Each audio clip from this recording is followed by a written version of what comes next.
राधे राधे राधे महाराज जी। गुरुदेव भगवान आपको सुनने से पहले का जीवन व्यर्थ ही भोगों में वासनाओं में गुजारा, लेकिन आपको सुनने के बाद पता चला कि मनुष्य के जीवन का उद्देश्य भगवत प्राप्ति है। अब लगता है कि मैंने अपने जीवन के 55 वर्ष ऐसे ही व्यर्थ गुजार दिए। पिछले 3 वर्षों में मेरी 2 बड़ी सर्जरी हुई महाराज जी, जिसके कारण मैं बहुत पीड़ा से गुजरा हूं और डिप्रेशन में आ गया हूं। उसकी दवाई खा रहा हूं बट उसको स्वीकार नहीं कर पा रहा, सर्जरी और पीड़ा की स्वीकृति नहीं, जिसके कारण मैं उसी में उलझा रहता हूं। डर और भय का सामना करना पड़ रहा है महाराज जी। ऐसे में भगवत प्राप्ति का मार्ग कैसे? नहीं नहीं, बहुत गड़बड़ स्थिति स्वीकार किए हो, काहे को परेशान, डिप्रेशन में काहे चले जाओ।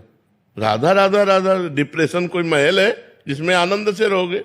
चिंता शोक भय ये सब डिप्रेशन में, काहे को व्यर्थ का चिंतन करते हो? राधा राधा राधा राधा राधा, जो होना था वो हो गया, जो होना होगा होगा। मंगल में भगवान मेरा स्वरूप अविनाशी है, शरीर नाशवान, चिंता क्या करनी, मस्त रहो। लेकिन मस्ती कोई लेना ही नहीं चाहता है। अब बैठे बैठे बैठे, अरे उस समय राधा राधा रटो, नाम जप करो, अभी ठीक हो जाओगे। डिप्रेशन की दवाई है भगवान का चिंतन करना। आप मान लो, हरि स्मृति सर्व विपद विमोक्षणम, भगवान की याद समस्त विपत्तियों से बचा लेती है। दवाइयां खाते रहोगे कमजोर होते जाओगे, उनके साइड इफेक्ट भी हैं, ऐसा नहीं है। अब नींद की गोली का अभ्यास बन गया, बिना नींद की गोली खाए आपको नींद नहीं आएगी। जितनी दिन नींद आई उसके बाद फिर आपका वही डिप्रेशन चिंतन चलने लगा व्यर्थ का। तो ऐसे ठीक हो पाओगे क्या? चिंतन बदलो और स्वस्थ भोजन पाओ, टहलो फिरो और सत्संग सुनो, मन को एक रिलैक्स करो।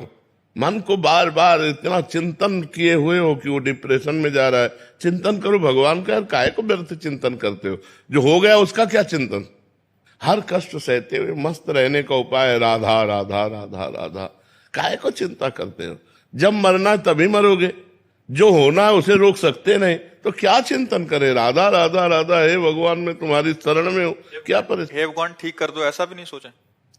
ठीक तो नहीं करेंगे, क्योंकि पाप कर्म किया हमें भोगना पड़ेगा। अगर ठीक करते तो तुम 10-5 माला जपते हो, हम बचपन से बाबा जी हैं, बड़े बड़े सिद्धों के नहीं ठीक करते। रामकृष्ण परमहंस जी के गले में कैंसर था, हनुमान प्रसाद पोद्दार भाई जी के उदर में कैंसर था, स्वामी राम सुखदास जी के ब्रह्मरंध्र में कैंसर था। बड़े बड़े सिद्धों के आखिरी जन्म होते हैं और उनको कष्ट भोगना पड़ता है। अवश्य में भोक्तव्यम कृतम कर्म शुभाशुभम, हाँ भोगने की सामर्थ्य दे देंगे। गुरुदेव, प्रारब्ध प्रारब्ध प्रारब्ध प्रारब्ध प्रारब्ध बहुत बुरा प्रारब्ध होता है। प्रारब्ध जो आता है फिर बड़े बड़ों को भोगना। पर जी सामर्थ्य किसे कहते हैं? जैसे हम बैठे हैं तुम्हारे सामने मुस्कुरा रहे हैं, किडनी फेल है, हमारे हृदय में आनंद की उबाल आती रहती है।